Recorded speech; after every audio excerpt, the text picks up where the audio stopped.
আনিসুর রহমান আশরাফি হুজুরের একটা কথা আছে, গতকালও এক ওয়াক্ত নামাজ পড়লাম না, আজও কি এক ওয়াক্ত নামাজ পড়তাম না। প্রতিটা যুবককে যেন আল্লাহ ডাক দিয়ে বলে, যুবক, গতকালকেও এক ওয়াক্ত নামাজ পড়লা না, আজও পড়তে না। আমি মালিকের একটা সেজদা দিতা না।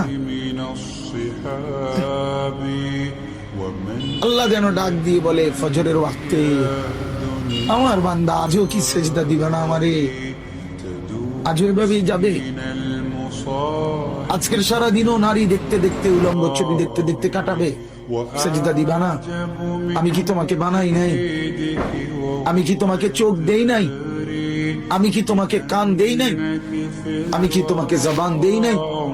আমি কি তোমাকে দুইটা ঠোঁট দেই নাই? ইয়া আইয়ুহাল ইনসানু মা গাররাকা বিরাব্বিকাল কারীম। আল্লাহ বলে, আমার বান্দা, কে তোমাকে আমার মতো দয়ালু মনিব থেকে ভুল পথে নিয়ে গেল? কে তোমাকে পথ হারা করে দিল?